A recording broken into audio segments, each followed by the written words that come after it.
जन्माला आला. 9,000 हत्तीचं बळ, पण दोन्ही डोळ्यांना असणारा आंधळा. त्याचं नाव आहे का? धृतराष्ट्र. हा जो मुलगा जन्माला आला का नाही, नंबर 1 चा धृतराष्ट्र. आताशी कथेला सुरुवात होईल बरं का. हा जो जन्माला सुरुवातीला आला याचं नाव धृतराष्ट्र म्हणजे आंधळा.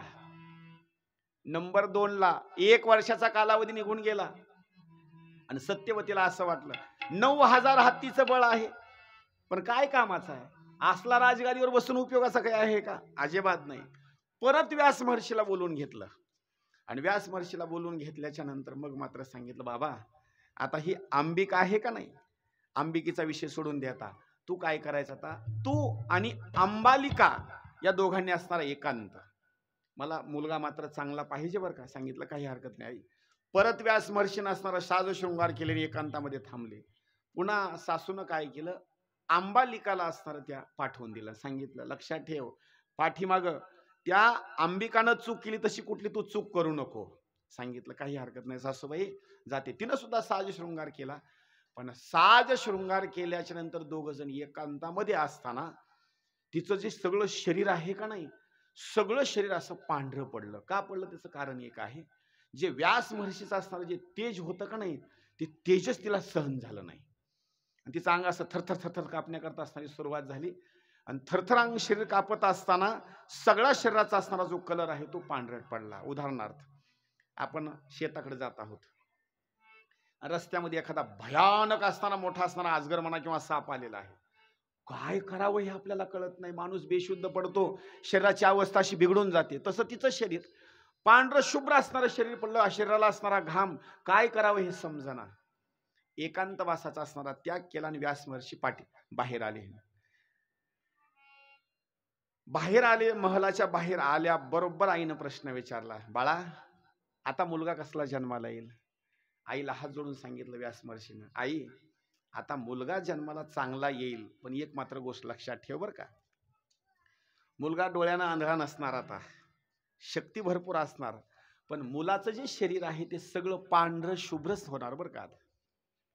त्याच्या कलरच्या बाबतीमध्ये जर बोलायचं म्हटलं, एकदम पांढरा शुभ्र. आता किती पांढरा शुभ्र सांगतो बरं का.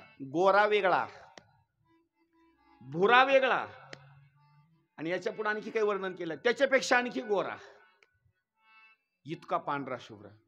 आणि वर्णन केलं अति गोरा पण नसावा बरं का, दिसण्याकरता तो बरोबर वाटत नाही. आईनं विचार केला, एक झाला जन्माला आला तो आंधळा, दुसरा जन्माला आला तो पांढरा शुभ्र जन्माला आला. काही जन्माला यायची काही भूमिका आहे? आता कालांतरानं त्या मुलाचा असणारा जन्म झाला, पण जन्म झाल्याच्या नंतर सगळं शरीर पांढरच, म्हणून त्याचं नाव ठेवलं पंडू. पंडू म्हणजे पांढरा. झाले 2. आता त्या सत्यवतीला पांढरही लेकरू आवडना आणि नंबर 1 ला आंधळही आवडना. कशा करता? राज्यकारभाराच्या गादीवर हे असं कसं बसवावं नेमकं, म्हणून विचार केला, आता मात्र याच्यानंतर चांगला असणारा मुलगा जन्माला यावा म्हणून परत असणार व्यास महर्षीला बोलवून घेतलं. आणि व्यास महर्षीला बोलवून घेतल्याच्या नंतर सांगितलं, व्यासा आता एक माझी विनंती आहे, 2 चुका पाठीमागे यांनी केल्यात बरं का. परत असणारी जी अंबालिका आहे का नाही, तुम्ही दोघांनी असणार एकांतवासामध्ये थांबा, मला पुत्र संतती असणारी चांगली पाहिजे बरं का.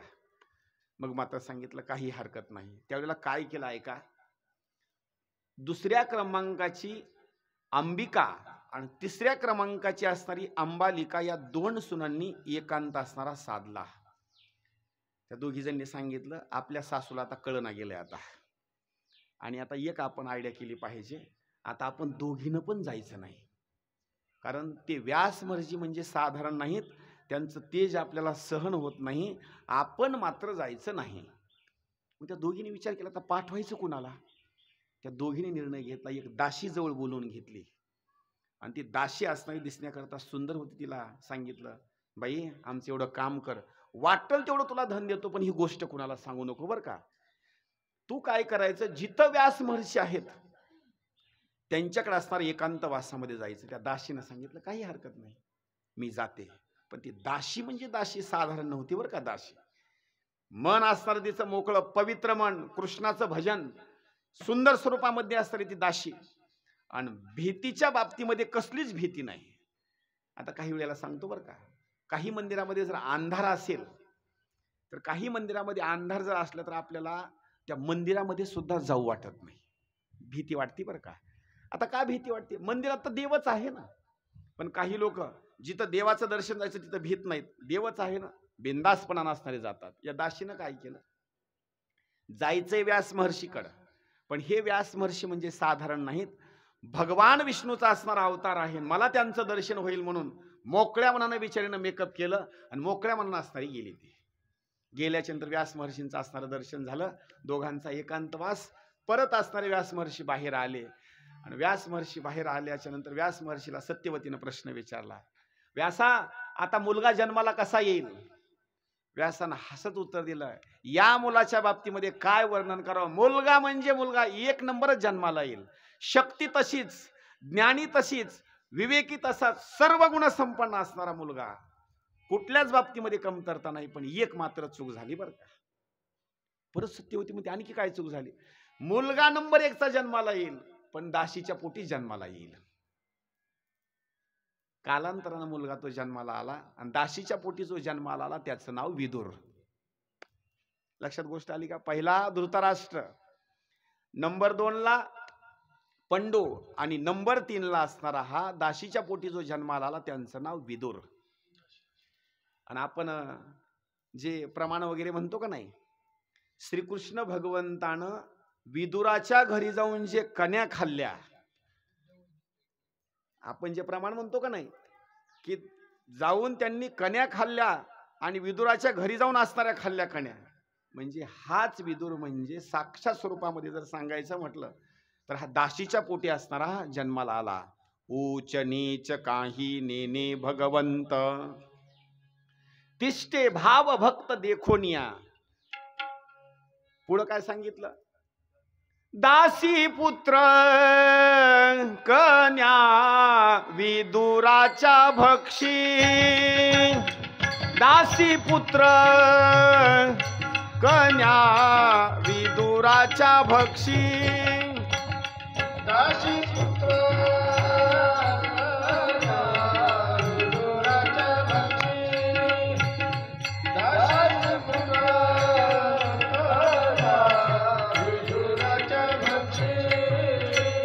दासी पुत्र कन्या विदुराच्या भक्षी, दासी पुत्र कन्या विदुराच्या भक्षी, दासी पुत्र कन्या विदुराच्या भक्षी, दासी पुत्र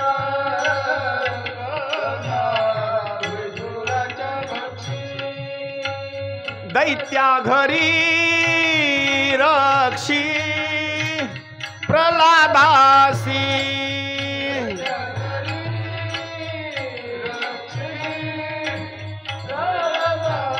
ओ दैत्या घरी रक्षी प्रल्हादासी,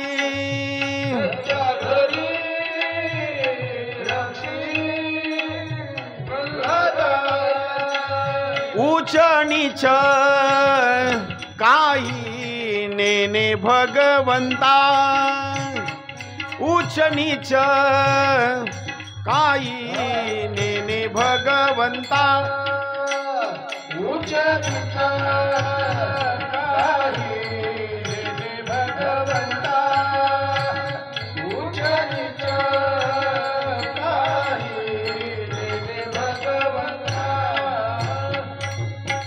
गोपाल कृष्ण भगवान श्रीधर स्वामी महाराज की जय, पवन पुत्र हनुमान की. आणि हाच मुलगा जो जन्माला आला तो दासीच्या पोटी असणारा विदुर म्हणून. आता 3 मुलं लहानाचे असणारे असे मोठे होऊ लागले. लहानाचे मोठे होत असताना विदुराच्या बाबतीमध्ये एक असं वर्णन केलं, विदुर म्हणजे ज्ञानी म्हणजे ज्ञानी. आता विदुर ज्ञानी का, याचं आणखी कारण सांगतो. हा विदुर खरा जर कोण असेल तर विदुर म्हणजे हा यमाचा साक्षात स्वरूपामध्ये असणारा अवतार आहे. एक दिवस घटना अशी घडली, एक मांडव्य म्हणायचे असणारे ऋषी आहेत. आणि त्यांनी काय केलं, आपल्या आश्रमामध्ये असा पायाचा एक अंगठा असा जमिनीला लावला, वर आकाशाकडे पाहिलं आणि तपश्चर्या करण्याकरता सुरुवात केली. ओम नमो भगवते वासुदेवाय. तपश्चर्या करण्याकरता सुरुवात केली. घटना अशी घडली, आश्रमामध्ये तपश्चर्या चालू आहे, पण तपश्चर्या चालू असताना एका राजाच्या राज्यामध्ये चोरी झाली आणि चोरांनी चोरी केली. चोरी केल्याच्या नंतर लपण्याकरता मांडव्य नावाच्या ऋषीच्या आश्रमामध्ये आले. 1-2 दिवसापर्यंत थांबले. चोराचा शोधाशोध करत असताना राजाचे सेवक आले, त्या चोरी करणाऱ्या लोकांना पकडलं. लोकांचा भासा असा झाला, ज्यांनी चोराला आश्रय दिलेला आहे म्हणजे हा ऋषी सुद्धा चोरच असणार. त्या चोरालाही पकडून नेलं आणि ऋषीलाही पकडून नेलं. चोरालाही शुळावर देऊन टाकलं आणि ऋषीला सुद्धा शुळावर देऊन टाकलं. घटना अशी घडली, चोर मेले, पण हा जो मांडव्य नावाचा ऋषी आहे तो शुळावर देऊन सुद्धा मरेना. 8 दिवसाचा कालावधी झाला, शुळावर दिलं पण मरेना, प्राणच जाईना. शेवटी सेवक राजाला येऊन सांगू लागले, महाराज 8 दिवस झालं आणखी तो मेला नाही. सांगितलं, कुणीतरी तपस्वी महात्मा असला पाहिजे, शुळावून त्याला खाली उतरा. शुळावून खाली उतरलं. राजानं पाय धरले, मला माफ करा बरं का, मी चुकलो, तुम्ही चोरी केली नाही, मला माफ करा. त्यावेळेस त्या मांडव्य नावाच्या ऋषीला राग आला, एवढा तपस्वी महात्मा मी, पण मला 8 दिवसापर्यंत शुळावर राहावं लागलं लटकून, त्या अर्थी मला नेण्याकरता असताना यम या ठिकाणी आला होता, यमाचीच मी बघतो आता. स्वतःच्या शरीराचा असणारा त्याग करून असणारा प्राणाची ज्योत तिथपर्यंत घेऊन गेले, यमासोबत बोलण्याकरता सुरुवात केली. 8 दिवस मी शुळावर लटकत राहिलो, नेमकं माझं पाप काय आहे ते पाप सांग. यमानं दप्तर उघडलं. दप्तर उघडल्याच्या नंतर यमानं सांगितलं, लहानपणी तुम्ही एक फुलपाखरू असणारा हातामध्ये घेतलं, एक काटा घेतला आणि तिथं असणार त्याच्या नरड्याला असणारा टोचवला. राग आला ना मांडव्य ऋषीला, अरे लहानपणामध्ये केलेली चूक हे मात्र गुन्ह्यामध्ये धरत नाहीत आणि तू तेवढ्याशा गोष्टी करता मला 8 दिवसापर्यंत लटकत ठेवावं लागलं. यमानं सांगितलं, चूक कशी असो, लहान असो नाही मोठी असो, माझ्या दप्तरामध्ये नोंद आहे, मी तुम्हाला शिक्षा दिली. मांडव्य ऋषीला राग आला. म्हणले, तू असल्या पदावर राहण्याच्या लायकीचा नाहीस, म्हणले तू दासीच्या पोटी जन्माला पृथ्वी तलावर येशील म्हणले. त्यांनी शाप देऊन टाकला. म्हणजे दासीच्या पोटी जन्माला यायचं कारण म्हणजे मांडव्य नावाच्या ऋषीनं विदुर काकाला दिलेला जो शाप आहे का नाही, विदुर काका म्हणजे साक्षात स्वरूपामध्ये असणारे यम, दिला शाप. आता हे लहानाचे तिन्ही असणारे बंधू मात्र मोठे होऊ लागले. कालांतरानं वर्णन असं केलेलं आहे, जो धृतराष्ट्र आहे का नाही, त्या धृतराष्ट्राचा असणारा जो विवाह आहे, एक गांधारी म्हणायची असणारी एक स्त्री आहे आणि गांधार देशाचा असणारा राजा आहे आणि त्या गांधारीच्या सोबत विवाह असणारा धृतराष्ट्राचा असणारा झालेला आहे. पण विवाह होत असताना सहज त्या गांधारीनं प्रश्न विचारला बापाला, पिताजी माझे मालक दिसण्याकरता कसे आहे तो?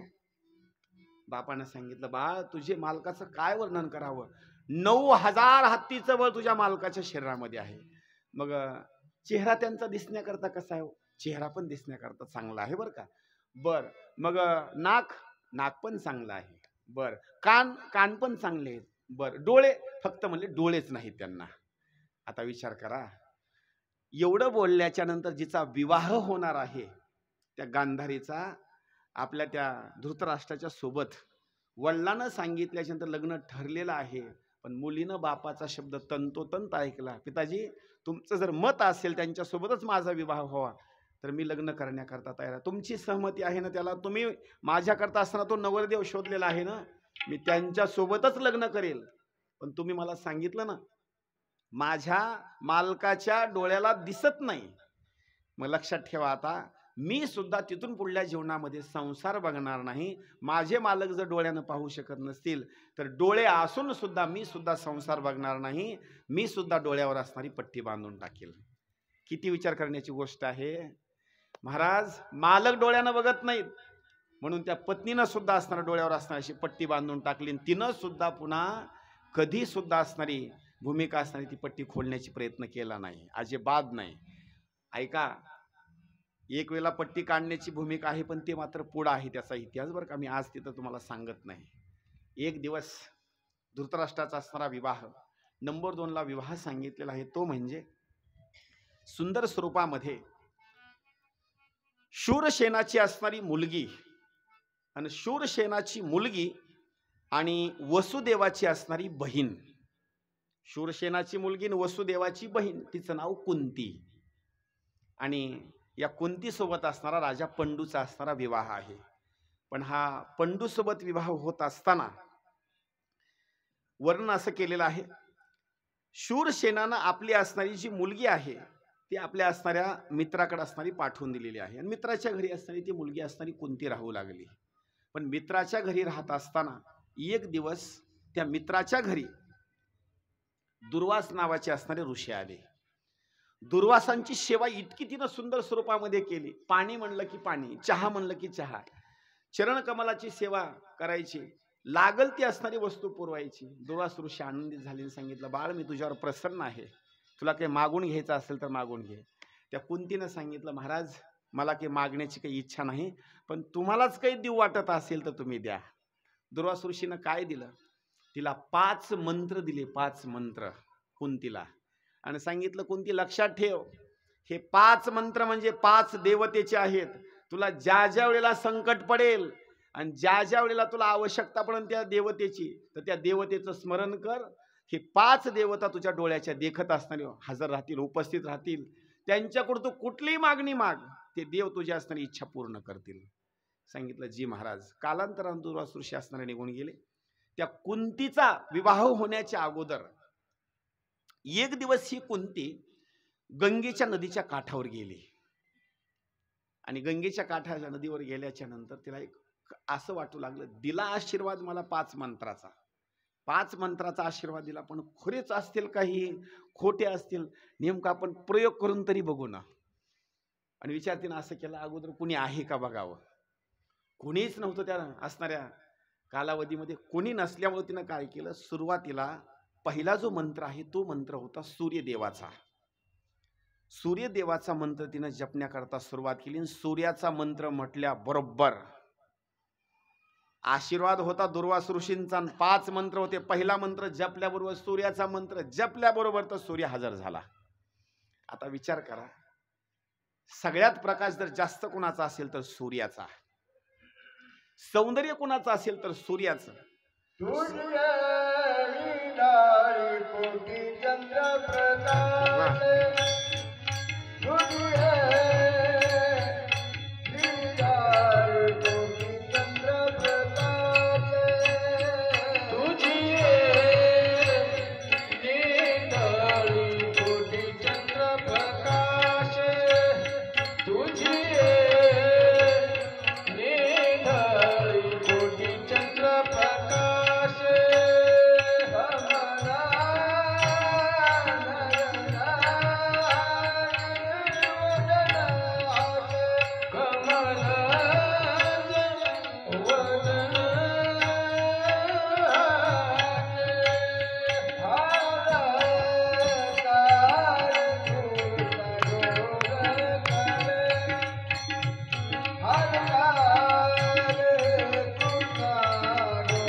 निढळी कोटी चंद्र प्रकाशे, कमल नयन हास्य वदन हास्य, हालकारे कृष्णा डोलकारे. एक सगळ्यात जास्त जर सौंदर्याच्या बाबतीमध्ये जर वर्णन करायचं म्हटलं तर कृष्ण, याच्या पुढे सांगायचं म्हटलं तर सूर्य. सूर्याचा मंत्र म्हटल्या बरोबर सूर्य असणारा समोर असणारा अवतीर्ण झाला, प्रसन्न झाले आणि कुंतीला बोलण्याकरता सुरुवात केली. कुंती, माझं तू स्मरण केलंस, नेमकं कारण तरी काय आहे मला बोलवण्याचं. कुंतीनं हात जोडले आणि सांगितलं, देवा माझी एकच प्रार्थना आहे, तुम्ही आलात ना, माझी इच्छा आहे की तुमच्याकडून मला असणारी एका पुत्रप्राप्तीची असणारी अपेक्षा आहे आणि तुमच्यासारखाच असणारा सुंदर असणारा मुलगा माझ्या पोटी असणारा जन्माला यावा. पण एक गोष्ट लक्षात ठेवा, माझं जे असणारे कुमारित्व आहे का नाही ते भंग होऊ नये आणि कालांतरानं असणारा माझा विवाह व्हावा. सूर्य भगवंतानं सांगितलं, काळजी करू नको, माझ्याकडून तुला असणारा या मंत्राने एक सुपुत्र असणारा होईल आणि कालांतरानं तुझा विवाह एका राजाच्या सोबत होईल. सूर्य भगवंताकडून प्रसाद असणारा भेटला आणि प्रसादामुळेच असणारा जो मुलगा झाला त्याचं नाव आहे कर्ण. लक्ष करा बरं का. मुलगा जन्माला आला आणि मुलगा जन्माला आल्याच्या नंतर गंगेच्या काठावर होती कुमारी, काय हे लग्न झालेलं नाही. मुलाचा जन्म झाल्याबरोबर त्या कुंतीनं काय केलं, लेकराला लगेच उचललं. भावी काळामध्ये माझा लग्नाचा प्रश्न आहे, लोक काय म्हणतील म्हणून त्या कर्णाला उचललं. लगेच असणारी टोपली तयार केली आणि टोपली तयार केल्याच्या नंतर लहान लेकराला उचलून त्या टोपलीमध्ये टाकलं आणि गंगेच्या प्रवाहामध्ये सोडून दिलं. आता तो मुलगा म्हणजे साधारण मुलगा नाही बरं का. तो मुलगा म्हणजे सूर्याचा मुलगा आहे. गंगा तिला बुडवू शकते का? बुडवू शकत नाही. सूर्यानं प्रार्थना केली, माता या मुलाला बुडवू नको बरं का, हा माझा मुलगा आहे. गंगेनं सांगितलं काळजी करू नका, याला मी बुडवून मारणार नाही. आता गंगेच्या लाटा म्हणजे कमी असतात का? एवढ्या गंगेच्या लाटा आणि साधारण टोपलीमध्ये अशी दुर्डीसारखी केलेली, त्या लाटामध्ये असणारा चिमुकला बाळ असा दुर्डीमध्ये सोडलेला आहे आणि त्या लाटामध्ये असणारा तो खेळू लागला. असा गंगेनं काय केलं, एवढ्या मोठ्या लाटामध्ये तो मुलगा असणारा असा वाहत जात असताना, गंगेनं वाहत असताना शांत जेल केलं आणि त्या लाटा थोड्या थोड्या तयार करत करत करत असणार त्याला असं काठाला आणलं. एक अधिरथ किंवा अथिरथ नावाचा असणारा एक कोळी आहे, मासे पकडण्याकरता असताना तिथं आलेला होता. मासे पकडू लागला, जाळं टाकलं त्यानं. जाळं टाकल्याच्या नंतर त्याला असणारा ती वाहत येणार असताना ती लेकरू दिसलं. त्यानं ते लेकरू उचललं. इतकं लेकरू सुंदर, आता साक्षात सूर्याचाच असणारा तो अवतार आहे, सूर्याचाच मुलगा आहे. त्यानं उचललं, त्याला पण मुलगा नव्हता. त्यानं उचलल्याच्या नंतर ते मूल उचललं, घरी नेलं. पत्नीचं नाव आहे राधा. ही राधा वेगळी बरं का, ही फक्त नावाची राधा आहे, ती राधा नाही. त्या राधेकडे असणार मुलगा दिल्याबरोबर त्या राधेला सुद्धा असणारा पाळणा फुटला, हे माझंच लेकरू आहे म्हणून त्याला जवळ असणारं घेतलं. तिथून पुढे त्याची दोन नावं सांगितली जातात. एक त्या कोळ्यानं असणारं पाळलं म्हणून त्याचं वसुरशेन सुद्धा असणारं नाव म्हणतात, आणि राधेनं पाळलं म्हणून राधे सुद्धा असणारं त्याचं नाव आहे. आणि फार प्रतापी असणार म्हणून त्याचं नाव पुढे असणारं कर्ण ठेवलं. कालांतरानं एक दिवस सूर्य भगवंत असणारे प्रगट झाले आणि प्रगट झाल्याच्या नंतर सूर्यानं साक्षात स्वरूपामध्ये असणार बोलण्याकरता सुरुवात केली कर्णाला. अरे कर्णा बाबा, एक गोष्ट लक्षात ठेव, दररोजचं स्मरण करायचं असेल तर सूर्याचं स्मरण करायचं बरं का. आणि लक्षात ठेव, तुझं संरक्षण होण्याकरता मी तुला कवच देतो अंगावर, पण हे कवच कोणी जरी तुझ्याकडे मागण्याकरता आलं तर हे कवच मात्र तू कुणाला सुद्धा देऊ नको. त्यावेळेस त्या कर्णानं सांगितलं कुणालाच देणार नाही बरं का, लक्षात ठेवा, तुम्ही मला कवच द्या. सूर्य भगवंतानं त्याला आशीर्वाद दिला आणि कवच दिलं. कवच दिल्याच्या नंतर कालांतरानं सांगितलेलं आहे त्यानं तपश्चर्या सुद्धा केली. तपश्चर्या केल्याच्या नंतर इंद्र भगवंतानं काय केलं, ब्राह्मणाचं रूप धारण केलं. आणि ब्राह्मणाचं रूप धारण केल्याच्या नंतर सांगितलं मला तुम्ही तुमच्या अंगावरची तेवढे कवच काढून द्या ना. काय त्या भगवंताची असणारी प्रेमाची भूमिका असेल त्या कर्णाची. ब्राह्मण मागण्याकरता आला आणि स्वतःच्या अंगावरचे कवच काढले, कुंडल काढले आणि त्या ब्राह्मणाला असणारे देऊन टाकले. तो ब्राह्मण म्हणजे इंद्र. इंद्राला देऊन टाकले. इंद्र इतका प्रसन्न झाला, इंद्रानं सांगितलं काय पाहिजे सांगा. त्यावेळेस कर्णानं सांगितलं तुमची काय अपेक्षा आहे त्याने सांगा. सांगितलं अशी एक शक्ती देतो, निर्वाण प्रसंगाला जर असताना तुझ्यावर जर मरण्याची वेळ आली आणि तुला जर असं वाटलं की आता माझा मरणाचा कालावधी होणार आहे, तर त्यावेळेला ही शक्ती मी तू दिलेली त्याच्या अंगावर टाकून द्यायची, तुला मात्र मरण येणार नाही. सांगितलं काही हरकत नाही देवा, तुम्ही मला ती शक्ती द्या. इंद्रानं ती शक्ती दिली. धावत्या वेगामध्ये सांगतो, कालांतरानं कर्णानं जी शक्ती कालांतरानं घटोत्कचाच्या अंगावर सोडलेली आहे का नाही, ती कर्णानं शक्ती राखून ठेवली होती मारण्याकरता अर्जुनाला, पण ती शक्ती कालांतरानं सोडावी लागली घटोत्कचाच्या अंगावर. तो विषय आपल्याला आता पुढे येणार आहे, पण लक्षात ठेवा तोपर्यंत त्यानं ती शक्ती घेतली असताना थांबला. कर्णाचा असणारा भाग, कुंतीचा असणारा जो विवाह आहे तो पंडूच्या सोबत झाला. पुढं असणारा विदुर काकाचा असणारा विवाह झाला आणि विदुर काकाचा विवाह झाल्याच्या नंतर आनंदामध्ये असणारे हे तिन्ही जोड्या राहू लागले. 3 जोड्या राहत असताना मग मात्र यांचा पराक्रम सांगितलेला आहे 3 जणांचा. नेमकं आता राजगादीवर बसवायचं कुणाला, बसवायचं कुणाला, बसवायचं कुणाचं, त्यावेळेला लोकांनी चर्चा सुरू केली. आता राजगादीवर नेमकं कुणाला बसवायचं. काही लोक म्हणाले जो थोरला आहे त्याला राजगादीवर बसवा. आता तिघापैकी थोरला कोण आहे? धृतराष्ट्र. लोकांनी सांगितलं धृतराष्ट्र थोरला आहे पण त्याला राजगादीवर बसवता येत नाही. त्याचं कारण एक आहे, राजा आंधळा नसावा. राजा आंधळा नसावा. मग सांगितलं असं करा, आता धृतराष्ट्राला बसवू नका, पंडूराजाला बसवा. सांगितलं काही हरकत नाही. पंडूराजाला राजगादीवर बसवलं. पण पंडूराजाला राजगादीवर बसवल्याच्या नंतर मग मात्र घटना अशी घडली, पंडूराजानं असताना विक्रम भरपूर केला. आणि भरपूर विक्रम केल्याच्या नंतर मग मात्र भरपूर संपत्ती आणली.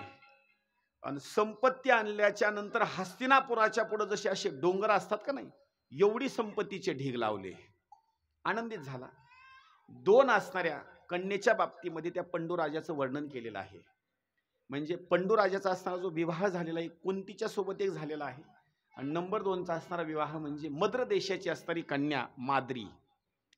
तर 2 कन्येसोबत असणारा पंडूचा असणारा विवाह आहे. काय केलं, 2 पत्न्या आणि पंडूराजा अरण्यामध्ये राहण्याकरता निघून गेले.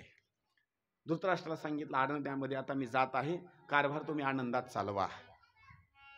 धृतराष्ट्रानं सगळी साधन सामुग्री देत असताना घरून सगळी असणारी पुरवठा करायची अरण्यामध्ये.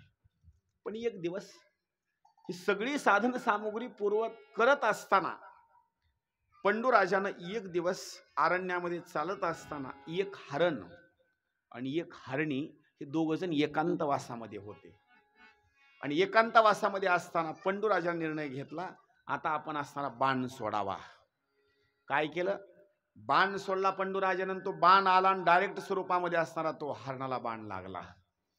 हरणाला बाण लागल्याच्या नंतर पंडूराजाला असं वाटलं हे हरण म्हणजे हरणच आहे म्हणून बाण सोडला. पण ते हरण नव्हतं, हरणाच्या वेशामध्ये कर्दम ऋषी आणि त्यांची असणारी पत्नी. बाण लागल्याबरोबर तर हरणाचा वेश टाकून दिला आणि कर्दमाने शाप देऊन टाकला, ऐक राजा, मी आणि माझी पत्नी आम्ही हरणाच्या वेशामध्ये होतो, आम्ही एकांतामध्ये होतो.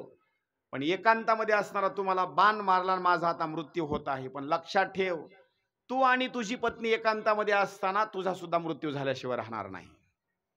पंडूराजाला शाप देऊन टाकला.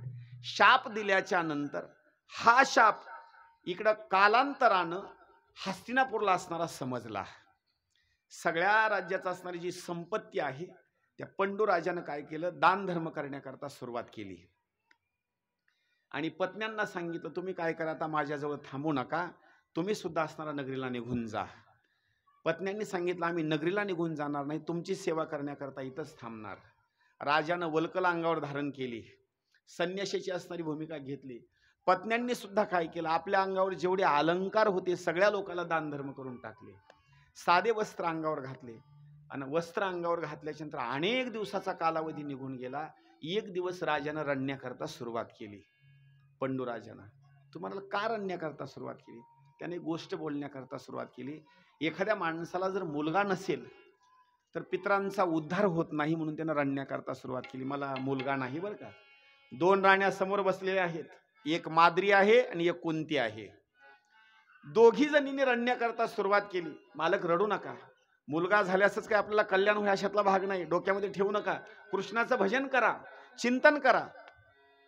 मग मात्र राजा असणारा आनंदित होत नाही. शेवटी राजानं सांगितलं तुम्ही एक काम करा, पुत्र संतती होण्याकरता जसा माझा जन्म झाला का नाही, लक्ष करा, पंडूराजा सांगतो जसा माझा जन्म झाला तसं तुम्ही काय करा, परत असणारं व्यास महर्षीचं स्मरण करा.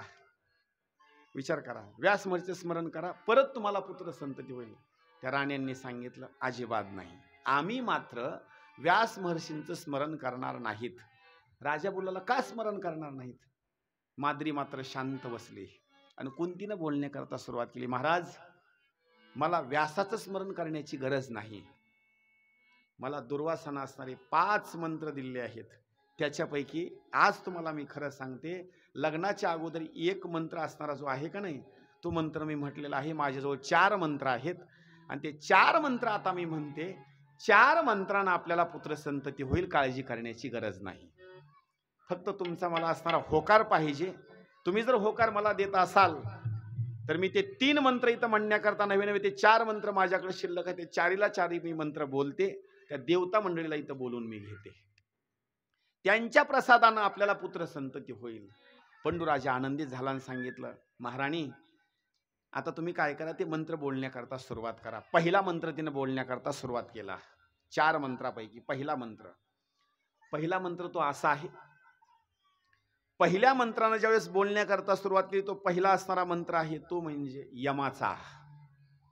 यमाची प्रार्थना केली आणि प्रार्थना केल्यानंतर यम आला आणि यम आल्यानंतर प्रसाद दिला. त्या पहिल्या मंत्रापासून जो जन्माला मुलगा आला त्याचं नाव आहे युधिष्ठिर.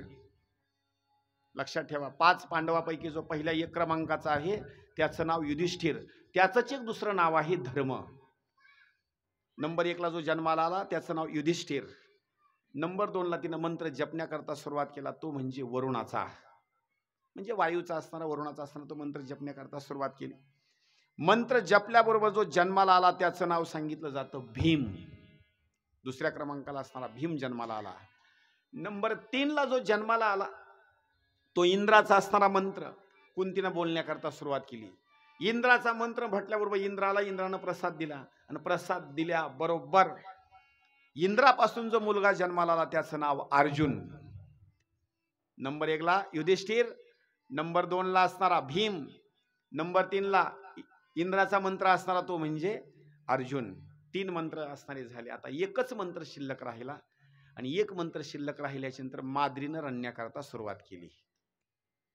माझी सवत आहे, पण कालांतरानं लोक मला नावबोट ठेवतील की माझ्या पोटी एक सुद्धा पुत्र संतती जन्माला आली नाही. तिनं रडण्याकरता सुरुवात केली, मान खाली घातली. पंडूराजानं हात जोडले पत्नीला, महाराणी ऐका, आता तुम्ही एक काम करा, 3 मंत्र तुम्ही म्हटलेत, माझी एक विनंती आहे, एवढा मंत्र तुम्ही माद्रीला देऊन टाका. काय केलं, कुंतीनं मालकाची आज्ञा शिरसावंदी केली आणि सांगितलं, मालक तुमची जर इच्छा असेल तर हा मंत्र मी माद्रीला देते. तिनं तेवढा मंत्र अश्विनी कुमाराचा माद्रीला दिला. माद्रीनं तो मंत्र म्हटला आणि मंत्र म्हटल्याच्या नंतर तिच्या पोटी आवळे जावळे जे आपण म्हणतो का नाही, शेम टू शेम, एका मंत्रापासून 2 मुलं जन्माला आले. एकाचं नाव नकुल आणि एकाचं नाव सहदेव. किती आले मुलं जन्माला आता? 5 जन्माला आले. मंत्र 4 आणि मुलं आले जन्माला 5 आणि यांनाच म्हणतात 5 पांडव.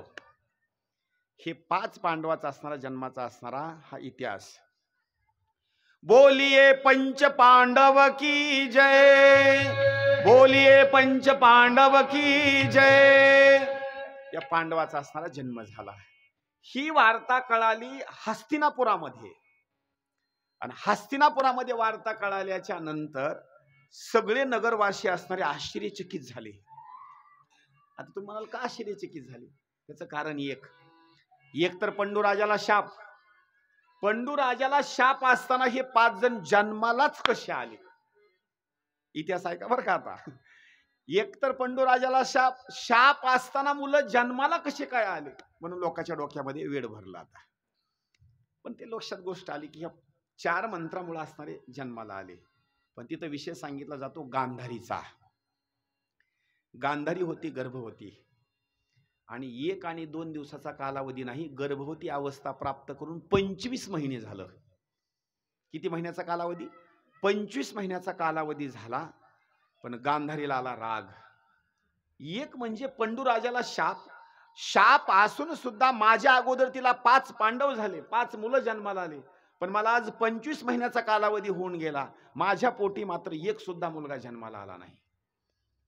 गांधारीला राग आला. तिनं मोठा एक दगड आणला आणि मोठा दगड आणल्याच्या नंतर ती होती गर्भवती. मोठा दगड आणून तिनं त्या पोटावरच मारण्याकरता सुरुवात केली. रागाच्या भरामध्ये आता मारायला नाही पाहिजे होता, पण पोटावरच दगड मारला. पोटावर दगड मारल्याच्या नंतर पोटामधून जसा भोपळा बाहेर पडतो अशा स्वरूपामध्ये पोटामधून एक भोपळा पडल्या बाहेर सरला, जसा गर्भाचा असणारा भाग तो बाहेर पडला. गर्भाचा बाहेर भाग पडल्या बरोबर तर गांधारीने टाहूपून रडण्याकरता सुरुवात केली. का रडण्याकरता सुरुवात केली? कधी का होईना पण जर याला मी गर्भामध्येच ठेवला असतं तर मुलगा जन्माला आला असता. आता तर गर्भाचा गोळा बाहेर पडला आणि आता गर्भपात झाला, आता काय जीवन जगून उपयोग आहे, म्हणून ती रडू लागली. व्यास महर्षीचं स्मरण केलं आणि व्यास महर्षीचं स्मरण केल्याच्या नंतर गांधारीला आशीर्वाद दिला व्यास महर्षीनं. गांधारी, काळजी करू नको, रडू नको बरं का, तुझ्या गर्भाचं संरक्षण मी करतो, रडू नको. काय कर, द्रोण घेऊन ये, द्रोण, तूप आण, दिव्यान आणि कमीत कमी 100-200 असणाऱ्या स्त्रिया असणाऱ्या घेऊन ये, एवढ्या गर्भाचं मी संरक्षण करतो. काय केलं त्या व्यास महर्षीनं, एक भोपळ्यासारखा असणारा गर्भाचा बाहेर असा पोटातून बाहेर पडला होता, त्याचे असे तुकडे तुकडे करण्याकरता सुरुवात केली, म्हणजे भाग करण्याकरता सुरुवात केली. द्रोण आणले आणि भाग करण्याकरता सुरुवात केली. त्यावेळेला 100 भाग झाले त्याचे आणि एक भाग उरला, म्हणून त्याच्याकरता एक द्रोण असताना बाजूला ठेवलं. प्रत्येक भाग उचलायचा आणि द्रोणामध्ये टाकायचा, प्रत्येक भाग उचलायचा आणि द्रोणामध्ये टाकायचा. त्याच्याजवळ एक असणारा दिवा लावून ठेवायचा. एका द्रोणापाशी असणारी एक स्त्री संरक्षण करण्याकरता त्या गर्भाचं. कालांतरानं एका एका द्रोणापासून जो मुलगा जन्माला आला ते म्हणजे 100 कौरव. हे जे कौरव जन्माला आलेत का नाही, एका एका द्रोणापासून जे जन्माला आले ते म्हणजे 100 कौरव. आणि 101वा जो भाग होता, त्या एका भागापासून जी मुलगी जन्माला आली तिचं नाव दुहशिला.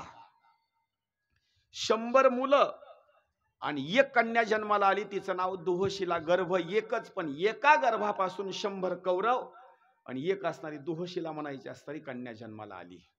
सगळ्यात मोठा जर थोरला मुलगा कोणता असेल तर त्याचं नाव सांगितलेलं आहे दुर्योधन.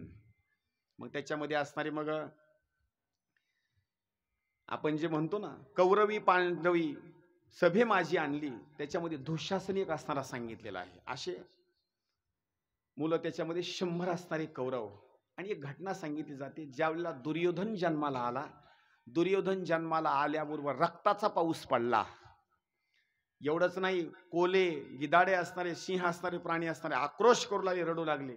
पाऊस पडत असताना रक्ताचा पाऊस पडला आणि अपशकुन होण्याकरता सुरुवात झाली. विदुरानं सांगितलं, माझी एक विनंती आहे धृतराष्ट्रा, अरे बाबा, यांना जर या ठिकाणी जर तुला जर ठेवायचं असेल तर तुझं हे नगर राहणार नाही, राज्य राहणार नाही. माझी विनंती आहे, हा जो दुर्योधन जन्माला आलेला आहे याला एकच काम करायचं, या दुर्योधनाला उचलायचं आणि गंगेमध्ये असणारं टाकून द्यायचं आणि याला मारून टाकायचं. आता विचार करा, बापाचं प्रेम मुलावर किती असतं. एवढाही दुर्योधन अपशकुनीच्या स्वरूपामध्ये जन्माला आला, पण बापानं मात्र त्याला टाकून दिलं नाही. म्हणजे धृतराष्ट्राचं प्रेम सुद्धा मुलावर किती आहे हा विचार करा. कालांतरानं हे मुलं असणारे लहानाचे मोठे होऊ लागले.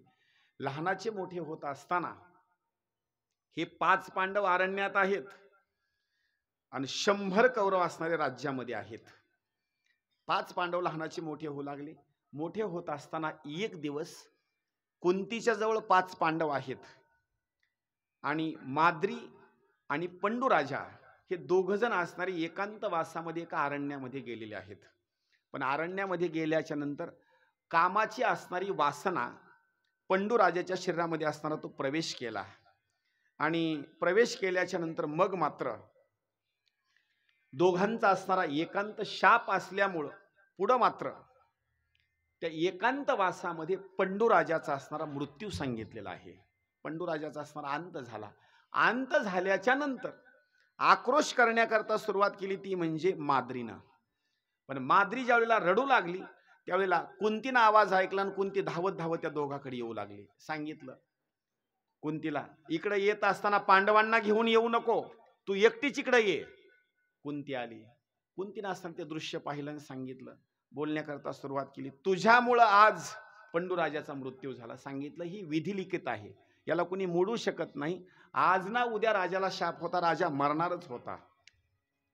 त्यावेळेला त्या माद्रीनं सांगितलं, आता मी राजाच्या सोबत असणारी सती निघून जाणार आहे.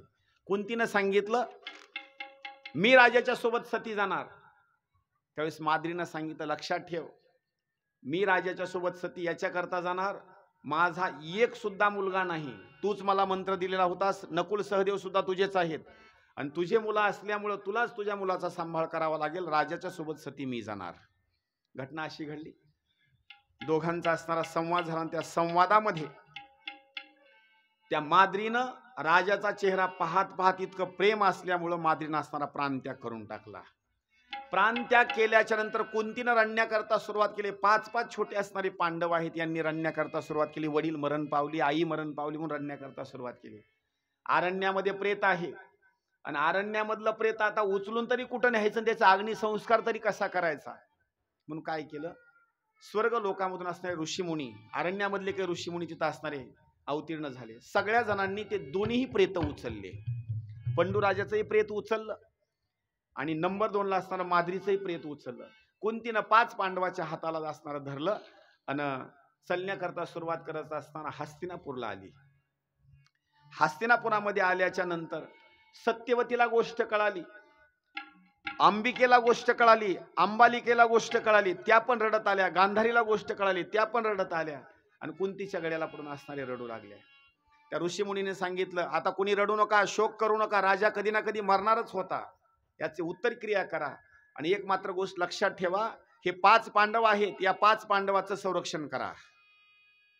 काय केलं, ऋषीमुनी निघून गेले. भीष्माचार्यांनी आणि या सगळ्या मंडळींनी काय केलं, त्या 2 प्रेताचं असणारं दहन करण्याकरता सुरुवात केली. धृतराष्ट्रानं 5 पांडवाला असणारं नगरीमध्ये आणलं. त्याच्यामध्ये सगळ्यात जास्त वर्णन जर करायचं म्हटलं तर भीमाचं. भीम असणारा तो ताकदवर, आणि भीम 5 पांडव आणि हे असणारे 100 कौरव एका ठिकाणीच असणारे सगळेजण असणारे खेळ खेळायचे, आनंदामध्ये असणारे जीवन जगायचे. पण जीवन जगत असताना मग मात्र धृतराष्ट्राची असणारी जी मुलं आहेत, शिक्षणाच्या बाबतीमध्ये एकदम असणारे जास्त म्हणजे ढ निघाले. आणि हे 5 पांडव मात्र असणारे हुशार, इतके हुशार की कौरवापेक्षा कुठली जरी गोष्ट असेल तर पांडवाच्या बाबतीमध्ये असणारी ती जास्त सांगितलेली आहे. मग मात्र ज्या वेळेला पांडव आनंदाच्या स्वरूपामध्ये असणारे जीवन जगू लागले, पांडवामध्ये असणारी शक्ती जास्त, आता हे पांडव असणारे तरुण झाले.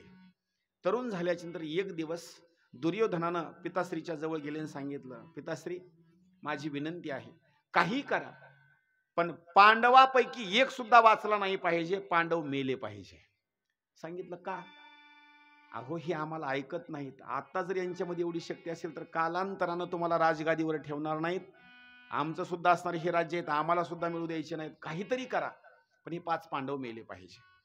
सांगितलं काही हरकत नाही, 5 पांडव आपण मारू, पण अगोदर कुणाला मारायचं? सांगितलं एक काम करा, सगळ्यात जास्त जर ताकदवर कोण असेल तर भीम ताकदवान आहे, अगोदर भीमाला मारून टाका. मग कसं मारायचं? सांगितलं भीमाला सगळ्यात जास्त जर काय आवडत असतील तर भीमाला मोदक आवडतात, मोदकामध्ये विष घाला आणि विष घालून भीमाला असणारे ते मोदक खाऊ घाला, भीम असताना मरून जाईल. भीम मरून गेल्याच्या नंतर हे 4 जण मारण्याकरता उशीर लागणार नाही. भीमाला असणारे विषारू लाडू आपण चारू.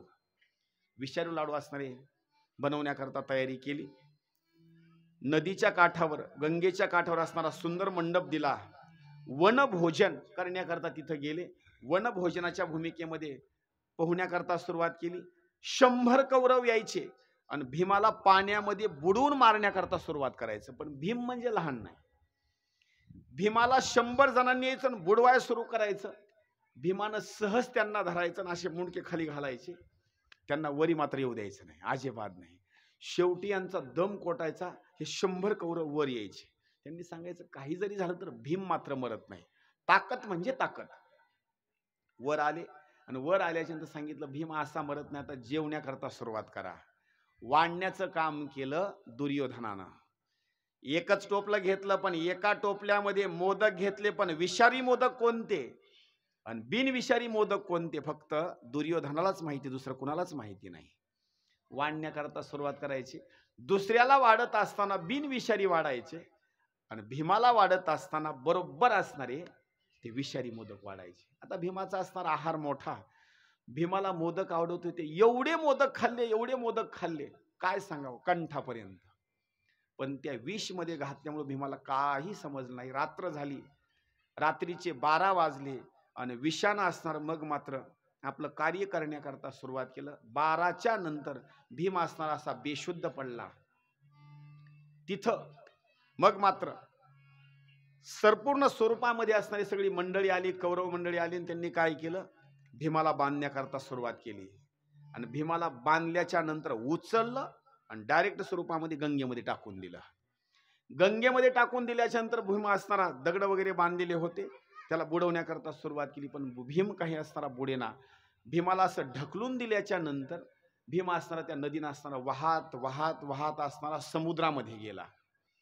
समुद्रामध्ये गेल्याच्या नंतर तिथं त्या समुद्रामध्ये असणारे काही साप, त्या सापांनी काय केलं, त्या भीमाला पाताळ लोकामध्ये घेऊन गेले.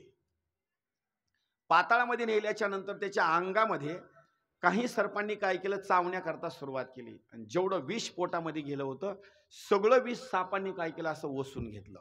भीम असणारा जागृत झाला.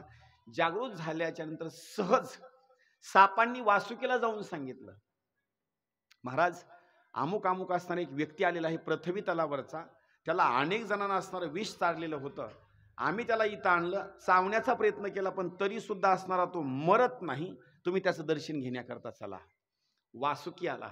वासुकी आल्याच्या नंतर वासुकीनं विचारण्याकरता सुरुवात केली, अरे बाबा समुद्रापर्यंत वाहत आलास, गंगेनं वाहत आलास, एवढं विष तुला चारलं नेमकं आहेस तरी कोण, आणि तुला एवढं विषाची असणारे मोदक तरी तुला कोणा चारले. त्या भीमानं असणारी जागृत अवस्था केली. बोलता येत नव्हतं, सापाने दंश केलेला होता, त्यांनी मारहाण केलेली होती, विष शरीरामध्ये होतं, जास्त बोलता येत नव्हतं. बोलत बोलत त्यानं दम्मानं बोलण्याकरता सुरुवात केली, ऐका माझं नाव असणारं 5 पांडवापैकी असणारा मी भीम आहे बरं का, आणि माझी ओळख जर तुम्हाला अशी पटत नसेल तर आणखी सोप्या भाषेमध्ये सांगतो. माझ्या मामाचा जो असणारा मुलगा आहे का नाही त्याचं नाव कृष्ण आहे बरं का, तुम्ही कृष्णाला ओळखता का? वासुकीनं सांगितलं, कृष्ण का? कृष्णाला ओळखतो ना मी. बर, कृष्णाचं तुमचं नातं काय? त्या भीमानं सांगितलं, कृष्ण जर सांगायचं म्हटलं तर माझ्या मामाचा असणारा मुलगा म्हणजे कृष्ण, आणि कृष्णाचं माझं नातं सांगायचं म्हटलं ना तर कृष्ण आहे का नाही, कृष्णाच्या आत्याचा मुलगा म्हणजे मी भीम. त्या वासुकीला एवढा आनंद वाटला ना, तुम्ही कृष्णाचा आहेत ना, एकदम जवळचे नातेवाईक आहेत ना, मग काळजी करू नका, इथं राहा तुम्ही आनंदामध्ये. 1 आणि 2 दिवसापर्यंत नाही, भीमाच्या शरीरामध्ये शक्ती नव्हती, त्याला 7 असणारे कुंड सांगितलेले आहेत अमृताचे. त्या अमृताच्या कुंडापर्यंत नेलं आणि भीमाला सांगितलं, 1 अमृताचा कुंड असणारा तू पिऊन टाक. भीमानं कुंड उचलला आणि अमृत असणारं पिऊन टाकलं. एकामागे एक असणारे जेवढे अमृताचे कुंड होते सगळे पिऊन टाकले. अमृताचे कुंड पेल्याच्या नंतर भीमाच्या शरीरामध्ये असणारी ताकद आली. पहिली जेवढी ताकद होती त्याच्यापेक्षा 4 पटीनं ताकद वाढली. मग मात्र वासुकीला जाऊन निरोप सांगितला, महाराज आता पहिल्यापेक्षा जास्त ताकद वाढली, आता काय करायचं सांगितलं. आता काही करू नका, आता माझी जी पद्मावती म्हणायची जी मुलगी आहे का नाही, पद्मावतीचा विवाह आता भीमाच्या सोबत लावून द्या. पद्मावतीचा विवाह भीमाच्या सोबत लावून दिला. 9 दिवसापर्यंत तिथं थांबले आणि परत भीम पत्नीच्या सोबत विवाह केल्याच्या नंतर असणारे परत आले. आता परत आल्याच्या नंतर सगळे पांडव असणारे घरी आले. घरी आल्याच्या नंतर विचारपूस करण्याकरता सुरुवात केली. भीम मात्र घरी आला नाही. 8-10 वर्षाचा, जरासरी 8 ते 10 दिवसाचा असणारा कालावधी निघून गेलेला आहे. सगळ्याला असं वाटलं दुर्योधनानं त्याचा घात केलेला आहे, दुसरं तिसरं कोणी मारलेलं नाही, म्हणून हे रडू लागले. विदुर काकांना सांगितलं, काळजी करू नका, भीम 100% असणारा तो परत येईल. भीम असणारा तो परत आला आणि परत आल्याच्या नंतर मग मात्र आनंदाचं असणारं वातावरण. पण या आनंदाच्या वातावरणामध्ये एक असणारे गुरु सांगितलेले आहेत, त्यांचं नाव आहे द्रोणाचार्य. नाव आपण ऐकून आहात, पण त्या द्रोणाचार्याचा असणारा एक भाग सांगितला आहे. त्यांचा जो जन्म झालेला आहे तर द्रोणाचार्याचा जन्म असताना तो द्रोणामधून झालेला आहे. एका ऋषीचा असताना मलाचा असणारा भाग, आणि त्यांचा मलापासून द्रोणाचार्याचा असताना तो जन्म झाला. पण द्रोणाचार्य आणि दुसरा एक राजा सांगितले तो द्रुपद राजा, हे दोघं जण असताना एकाच गुरुच्या जवळ असताना शिक्षण घेऊ लागले.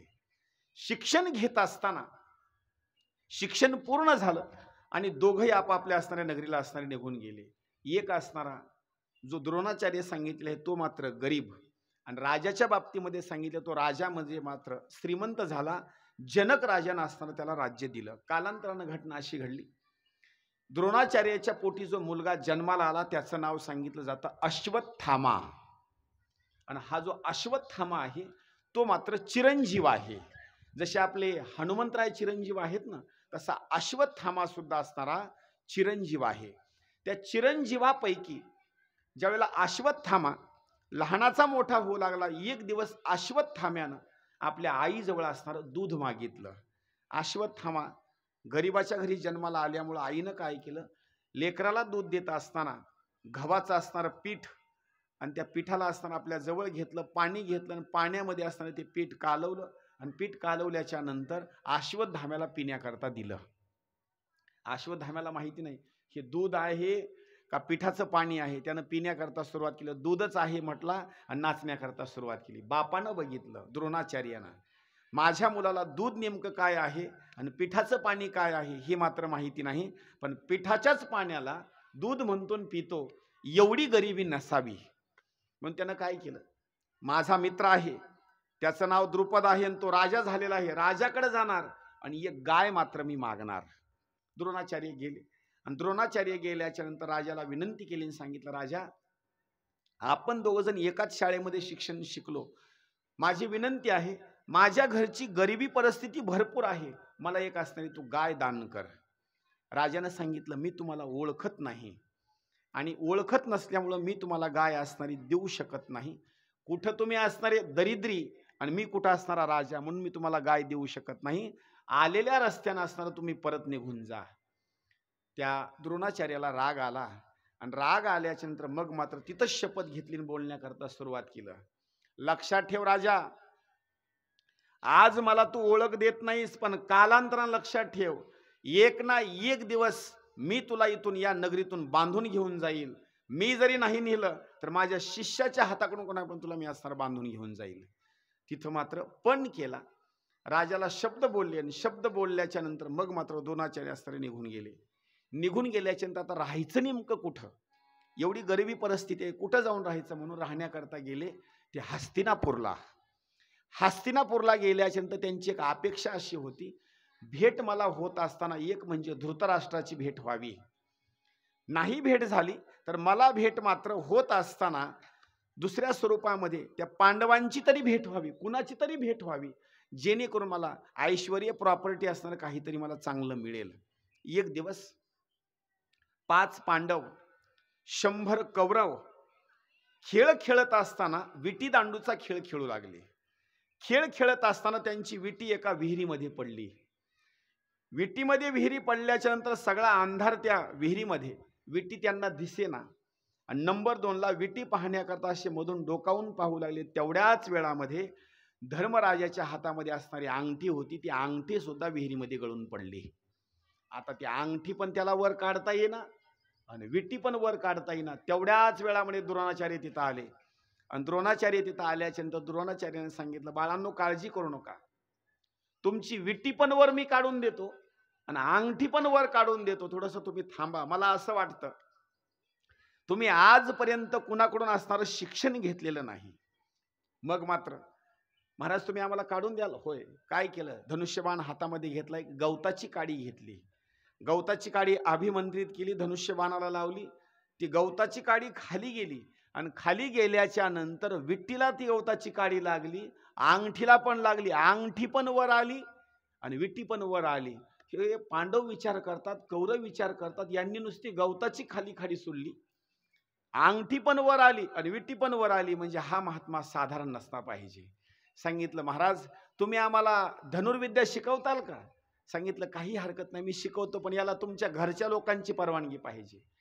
भीष्माचार्याला ही गोष्ट कळाली, धृतराष्ट्राला ही गोष्ट कळाली, ते दोघं पण आले आणि द्रोणाचार्याला प्रार्थना केली, तुमची नेमकी मागणी काय आहे ते मागणी मागा. आमची इच्छा आहे तुम्ही 5 पांडवांना आणि कौरवांना असणारी ही विद्या शिकवली पाहिजे. त्यावेळेला द्रोणाचार्यानं सांगितलं, मी सगळी विद्या शिकवतो, माझ्या लेकराला पिण्याकरता दूध पाहिजे, याच्याकरता मला एक गाय पाहिजे. सांगितलं, एका गायीची काय तुम्ही अपेक्षा करता, गाय सुद्धा सांभाळू नका, तुमच्या घरी आम्ही न कष्ट करता दूध आणून देऊ, जेवढं लागतं तेवढं दूध. याच्या पुढे सांगू, आमचं जसं घर आहे तसंच घर तुमचं असणारा निर्माण करू आणि तुमची सुद्धा योजना असणारी तिथं बनवून टाकू. म्हणून तुम्ही काय करा, इथं राहू नका, तुम्ही आता आमच्या घरी राहण्याकरता चला. तिथं द्रोणाचार्याचा असणारा हात पकडला, स्वागत समारंभ केला आणि स्वागत समारंभ करून असणारा आपल्या नगरीला असणारे घेऊन आले. त्यांचं सुंदर असणारे एक घर, म्हणजे त्या महलामध्ये त्यांची राहण्याची व्यवस्था केली.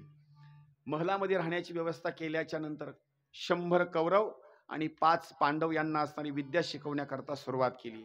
विद्या शिकवत असताना एक दिवस घटना अशी घडली. एक किराताचा मुलगा द्रोणाचार्याकडे विद्या शिकण्याकरता आला. द्रोणाचार्याने सांगितलं, बाबा मी तुला विद्या शिकवतो, शिकण्याकरता काही हरकत नाही. तुझी जर इच्छा असेल की ही विद्या शिकायची आहे तर मी शिकवतो. विद्या शिकवण्याकरता तयार झाले, पण तेवढ्याच वेळात कौरवानी आणि पांडवांनी सांगितलं, आरण्यामधला राहणार हे लेकरू आहे, हे पोरगा आहे, आणि हे आमची जात आणि याची जात इथं कमी जास्त सांगितलेली आहे. किराताच्या मुलाला आमच्यासोबत विद्या शिकवायची नाही. द्रोणाचार्यानं सांगितलं, बाबा मी विद्या शिकवण्याकरता तयार आहे, पण यांचं मत असं आहे की विद्या शिकवू नको. माझी विनंती आहे, मी तुला विद्या शिकवू शकत नाही, तू मात्र आपल्या असणाऱ्या घरी निघून जा. ऐका, तो जो कोळ्याचा असणारा मुलगा आहे ना, त्याचं नाव आहे एकलव्य. आणि त्या एकलव्यानं आपल्या घरी नाही गेला, समुद्राच्या काठावर गेला. समुद्राच्या काठावर असणारा एक वेळूचा असणारा वृक्ष, एका वेळूच्या वृक्षाला दुसरा वृक्ष, असे असंख्य असणारे वृक्ष, त्याच्यामध्ये असणारी जागा निर्माण केली. आणि जागा निर्माण केल्याच्या नंतर माती आणली आणि मातीचा द्रोणाचार्य तयार केला. आणि मातीचा द्रोणाचार्य केल्याच्या नंतर दर्शन घेतलं आणि सांगितलं, महाराज पहिल्या धड्यापासून शिकवण्याकरता सुरुवात करा. पुतळा आहे मातीचा, आणि मातीच्याच पुतळ्याला बोलण्याकरता सुरुवात केली. स्वतःच एकलव्यानं बोलायचं, गुरु महाराज बाण कसा धरू, बोलायचं यानच आणि सांगायचं पण यानच. असा धरू का, बोलायचं हो असाच धर. याला दोरी कशी लावू, हो अशीच दोरी लाव. एकट्यानंच बोलायचं आणि एकट्यानंच कार्य करायचं. घटना अशी घडली, फक्त त्याचा भाव मात्र मातीवर होता. त्याचा भाव कशावर होता, त्या पुतळ्यावर त्याचा भाव होता. आणि वर्णन असं केलेलं आहे, जसा ज्याचा भाव असेल तसा त्याला असणारा देव मात्र पावतो. याच्या पुढे आणखी सांगतो, केली काशाची जगदंबा परी काशे नव्हे आंबा. लक्षात ठेवा बरं का, जगदंबा म्हणजे आई बनवली, पण कशाची बनवली, काशाची बनवली. पण ते कास म्हणजे अंबिका नाही. कास म्हणजे कासच आहे, पण जर एखाद्या भक्तानं काशाची जगदंबा केली आणि पूजा जर करण्याकरता सुरुवात केली तर ती खरी पूजा अंबिकेला पोचिती होते आणि कास मात्र काशीच्या ठिकाणीच असणारं राहतं. पुढे सांगतो, एखादा केला पाषाणाचा पशुपती किंवा पाषाणाचा असणारा लिंग तयार केलं, आणि लिंग तयार केल्याच्या नंतर मग काय केलं, पूजा करण्याकरता सुरुवात केली. आता पाषाण म्हणजे पिंड नाही, पण पाषाणाची पूजा केल्याच्या नंतर पूजा मात्र भगवान शंकराला असणारी पोचिती होते. म्हणून पूजा करत असताना इथं काही दुसरं असणार लागत नाही. काही एक न लगे भावची कारण, फक्त भाव जर माणसाच्या जवळ जर असेल तर भावामुळे असणारं ते कार्य असणारं साधन होतो. तुकोबराय वर्णन करतात आणि नाथ महाराज सुद्धा असणारं वर्णन करतात. मोक्षाचे साधन बोलियेले, मोक्षाचे साधन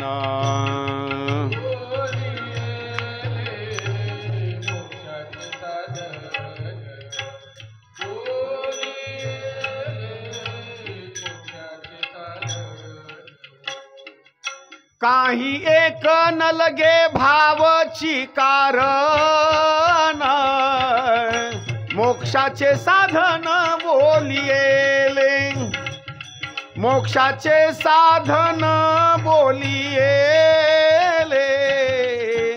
मोक्षाचे साधन बोलियेले.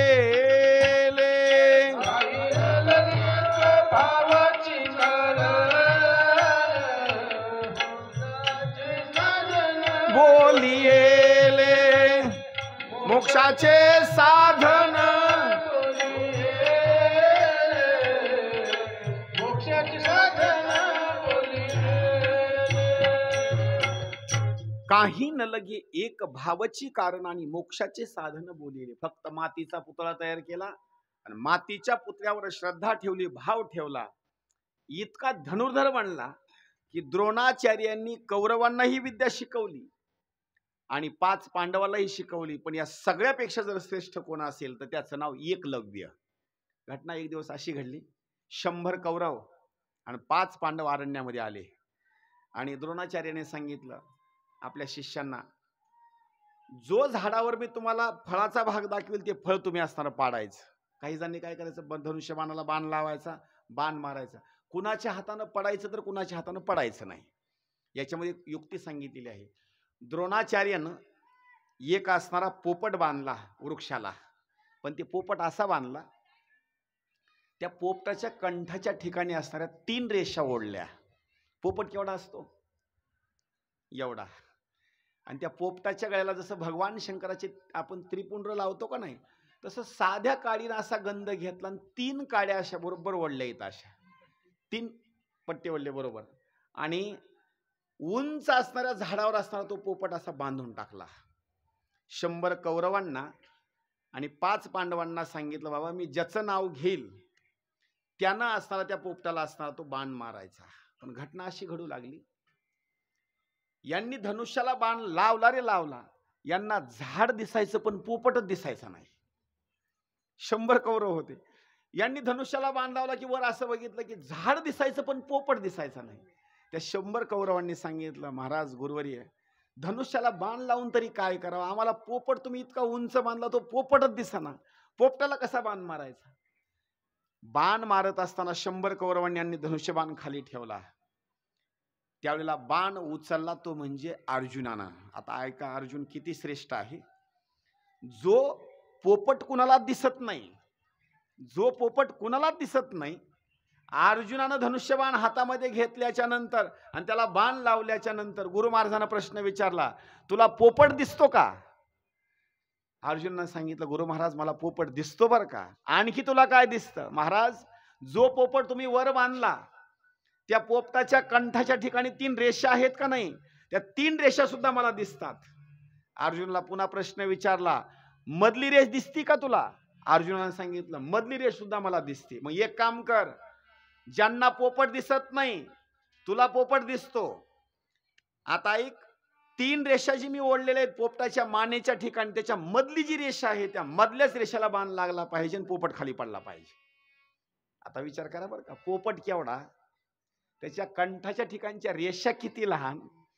आता रेषा ओढलेल्या आहेत आणि त्याच्या मधल्याच रेषेला बाण लागायचा आहे. अर्जुनानं बाण मारला आणि बाण मारल्याची तर बरोबर असताना तो पोपटाचा बाण आला आणि कंठाच्या ठिकाणी मधल्याच रेषेला बाण लागल्याबरोबर तो पोपट असताना तो खाली पडला. सगळ्यांनी टाळ्या वाजवल्या. सगळेजण म्हणले, अर्जुनासारखा असणारा धनुर्धर असणारा योद्धा नाही. अर्जुनाला गर्व चढला.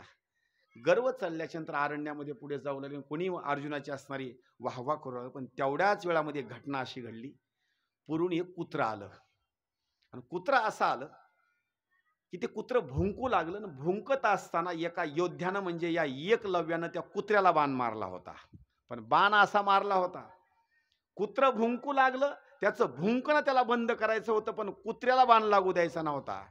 म्हणून त्यानं बाण असा मारला, तो बाण सरळ नाही मारला, बाण असा उभा त्यानं बाण मारला. तो बाण जो आला का नाही, आता कुत्र्याचं मुंडकं केवढं, तोंड केवढं त्याचं, बाण जो आला तो एकलव्यानं मारलेला बाण लहान झाला आणि बाण लहान झाल्याच्या नंतर कुत्र्याच्या असणाऱ्या वरच्या बाजूला एक टोक लागलं आणि खालच्या बाजूला एक टोक लागलं. बरोबर असा बाण लागला. पण विचार करा, बाण असा लागला पण वरी जो टोक लागलेला आहे तिथून पण रक्त निघालं नाही आणि खाली जे टोक लागलेलं आहे तिथून पण रक्त निघालं नाही. असे एक नाही असंख्य बाण कुत्र्याच्या तोंडामध्ये मारले आणि त्याचं भुंकणच बंद करून टाकलं. हे कुत्र बाण लागल्याच्या नंतर परत येऊ लागलं ना, अर्जुन इकून जाऊ लागला. सगळे अर्जुनाची वाहवा करू लागले. तो बाण मारलेला कुत्र्याच्या ठिकाणी अर्जुननं बघितला. अर्जुन विचार करतो, मी तर पोपटाच्या ठिकाणी कंठाच्या ठिकाणी बाण मारला, पण माझ्यापेक्षा हा योद्धा किती भारी आहे. ज्यानं कुत्र्याच्या मुखामध्ये बाण मारला पण रक्त थोडं सुद्धा निघालं नाही, असा योद्धा तरी कसा असेल. याच अरण्यामध्ये असला पाहिजे म्हणून त्याचा शोध घेण्याकरता सुरुवात केली. तोपर्यंत एकलव्य समोरून आला आणि एकलव्याला सांगितलं, अरे एकलव्या, या कुत्र्याच्या मुखामध्ये बाण कोण मारला? त्या एकलव्यानं सांगितलं, मीच बाण मारला. बरं, बाण जो तो मारला, तुझं नाव काय? सांगितलं, एकलव्य. बर, एवढा तू बाण मारला, पण ज्याच्याकडून तू धनुर्विद्या शिकली त्या गुरुचं नाव काय? सांगितलं माझ्या गुरुचं नाव द्रोणाचार्य. अर्जुनाला राग आला. अर्जुन विचार करतो द्रोणाचार्याचा सगळ्यात शिष्य जर मोठा कोणता असेल तर मीच. द्रोणाचार्याकडे राग गेला आणि अर्जुन म्हणतो महाराज माझ्यापेक्षा सुद्धा जास्त विद्या तुम्ही एकलव्याला दिली. सांगितलं अजिबात नाही. चला तुम्हाला दाखवतो एकलव्य. एकलव्याकडे गेले. एकलव्याला प्रश्न विचारला, अरे बाळा एवढी विद्या शिकलीस, तुझे गुरु कोण? सांगितलं माझे गुरु तुम्हाला दाखवतो चला. मातीचा पुतळा तयार केलेला होता. मातीचा पुतळा दाखवला. कोण आहे ते? सांगितलं महाराज तुम्हीच आहेत की हो. द्रोणाचार्याची असणारी मूर्ती म्हणजे तुमचीच मूर्ती ही तयार केलेली आहे मी. असं गुरु महाराज असणारे प्रसन्न झाले आणि सहज बोलण्याकरता सुरुवात केली. बाबा भावामुळं तुझ्या ठिकाणी असणारी एवढी विद्या असणारी प्रगट झाली. तर तुला मागायचं असेल तर माग. त्या एकलव्यानं सांगितलं काही नको, तुमच्या चरणावर असणारं माझं नतमस्तक असावं, माझी विद्या अशीच असावी आणि तुमच्याविषयी माझा असणारा आदर असाच असावा. त्यावेळेला गुरु महाराज जाऊ लागले. जात असताना एकलव्यानं प्रश्न विचारला, महाराज माझी विद्या संपन्न झाली का? सांगितलं संपन्न झाली. मग एक काम करा ना, मी गुरुदक्षिणा तुम्हाला काय देऊ? त्यावेळेस एकलव्याला द्रोणाचार्यानं सांगितलं बाबा नकळत माझ्याकडून विद्या शिकलीस, तुला जर द्यायचाच असेल तर मला तुझा असणारा अंगठा कापून दे. सांगितलं काही हरकत नाही महाराज, तुम्ही जर अंगठा मागत असेल तर मी अंगठा कापून देतो. किराताचा मुलगा एकलव्य लगेच त्यानं काय केलं, अंगठा कापला आणि गुरु महाराजांच्या असणाऱ्या हातावर देऊन टाकला. हातावर अंगठा दिल्याबरोबर तिथून पुढल्या कालावधीमध्ये किरात लोकांनी निर्णय घेतला, इथून पुढल्या कालावधीमध्ये धनुष्याला बाण लावत असताना आणि सोडत असताना अंगठ्याचा उपयोग मात्र कधी सुद्धा करायचा नाही. लक्षात ठेवा, किरात मंडळीने जर हातामध्ये जर धनुष्य बाण घेतला तर बाण सोडत असताना फक्त ते दोरीच्या ज्यावेळेस बाण लावलेला असतो अंगठ्याचा वापर करत नाहीत, फक्त असे 4 बोट समोर धरतात